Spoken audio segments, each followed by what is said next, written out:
Drake Maye will be fine with giving Stafford the MVP. If Drake Maye can win the game and win Super Bowl MVP, he'd be fine with that. Diving into some football here. Let's go. How was emceeing media night last night?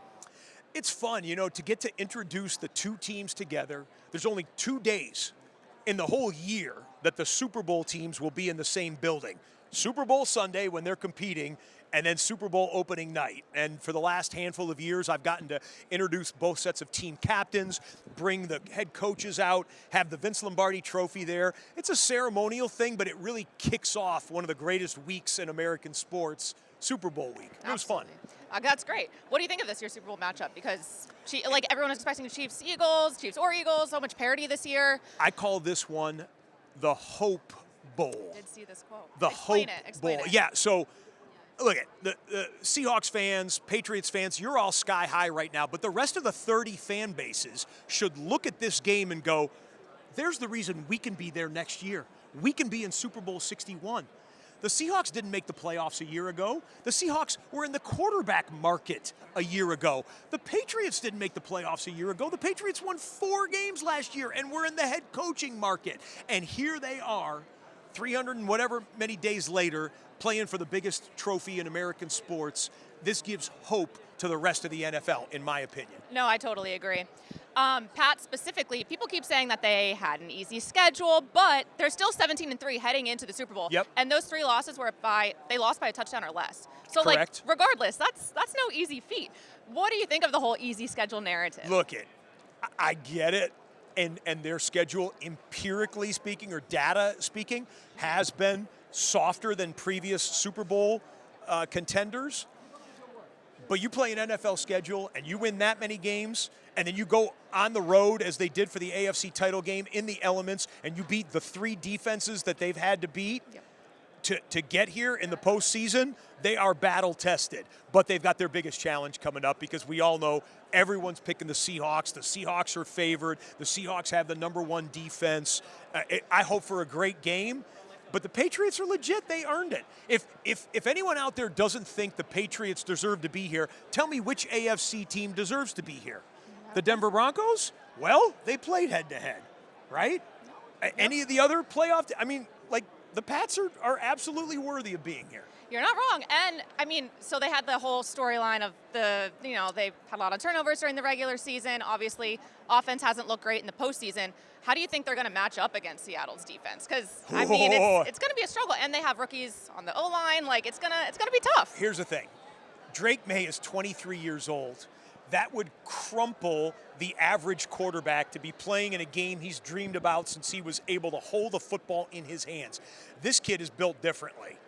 An MVP candidate, leads the league in completion percentages, so many great downfield throws, can beat you with his legs as well. He's going to face the toughest defense he's faced all season, but they've faced some top 5 defenses before. And I think Mike Vrabel and the coaching staff for the Patriots, they have some next-level wrinkles. I wouldn't be surprised for them with an extra week to prepare. If they have something different to get them going early in this one, I think the Pats will match up reasonably well with that Seattle defense. But I also wouldn't bet against that Seattle defense. Right. Drake Maye, he's got the legs. He can rush. I honestly think it's just going to be a battle of the O-line. And can they protect him? Can he get the ball off? And both O-lines have been pretty solid. Yep. They've got a rookie left tackle over there in New England on the outside, and Will Campbell's had a little bit of an issue sometime against some of the elite rushers. And Mike McDonald and that defensive coaching staff, they'll put 8 guys across the line of scrimmage right in the box in your face and drop 4 of them and rush 4 of them, drop 2 of them and rush 6 of them. You do not know what's coming. They had better be prepared come Super Bowl Sunday. You mentioned Drake Maye in the MVP race. How do you think that he compares to Stafford? I feel like they're the two kind of going at it right now. I do not have a vote, by the way, but if I had a vote, I think I actually would have gone Stafford. Mm-hmm. What Stafford did this season, touchdown to interception ratio, the high volume stuff, granted Stafford had probably better receivers to throw to, top to bottom, but I probably would have gone with Stafford, but I think it could end up being one of the closer MVP voting races that we've ever seen. If somebody told me Drake Maye's the MVP and I would vote for Drake Maye, I would never argue against that. What this young man has done has been sensational. The youngest quarterback since Dan Marino to make it to a Super Bowl. And, of course, Dan didn't win his and never got back. I'll tell you this. Drake Maye will be fine with giving Stafford the MVP. If Drake Maye can win the game and win Super Bowl MVP, he'd be fine with that. I think that's a fair trade-off. Right? Yeah, Disney absolutely. World's nice this time of year. Speaking of going places, you'll be in Italy, Milan Cortina, for the Olympics. Gold zone, Yeah, are baby. you excited? I What am. are you most looking forward to? I am. You know, Team USA in the Winter Games is not typically as strong as they are in the Summer Games. In fact, if Team USA wins a dozen gold medals, that'd be considered a successful games for them. But we've got names coming at you. The Lindsey Vonn story is absolutely, it was unbelievable. Explain to me how she tears her ACL and is she still going to Her story was unbelievable prior to a week and a half ago when she suffers this serious injury, and she just had a news conference saying, if I can go, I'm going to give it a go. It's crazy. I hope she can.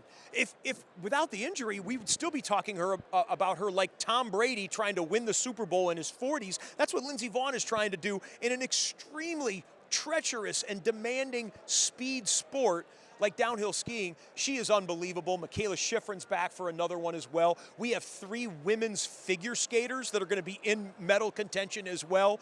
On the men's side, Ilya is going to be one of the absolute medal contenders for the USA. And then, of course, there's new fresh faces that will pop up out of nowhere, and we'll be able to chronicle their stories on Gold Zone, which, for those who don't know, is RedZone for the Olympics, and we hope you watch on Peacock and on NBC Sports Network. How do you prep for the Olympic sports? Because it's not just football. Like, there's so many that you have to prepare for, and you have to know the ins and outs of it. When I cut to Cowboys-Giants on RedZone, I don't go, let's go to the Cowboys-Giants game. There's 11 men over here and 11 men over here, and they're trying to move that little football over to here. No, I don't do that. When I go to curling, I'm going to have to explain some things because a lot of people dip into Olympic sports once every 4 years. Exactly. I don't know anything about curling. And there's new sports this year. There's one called ski mountaineering, ski-mo for short, where it's downhill skiing without the chairlift. You start at the bottom of the mountain, and you have to race to the top of the mountain with your own legs and your own skis, and then ski down. Brand new Olympic sport this year. It's going to be fun to teach the audience that, and then again introduce people to athletes that they may have never heard of or only hear of once every 4 years, and show the best in the world on snow and ice. It'll be fun. I can only imagine the prep that goes into that. It's great. We have a great research team at NBC Sports. I am so thankful for them. Last one for you here. Got a little AI question. Oh. How do you see AI improving RedZone or Gold Zone in the next 5 years or so?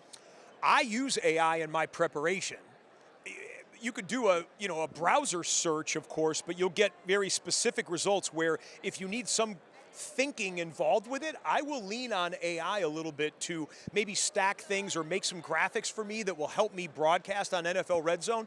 As to how it might improve during the games, I think it'll start from the NFL side of things. We already have microchips in every player's shoulder pads that measure their speed, their distance, their cutting, their location on the field within inches. I think they're going to be able to take that data and probably utilize AI that might give us a different perspective of the 22 guys on any given play on an NFL field that will enhance our viewing. In fact, I'll even say this.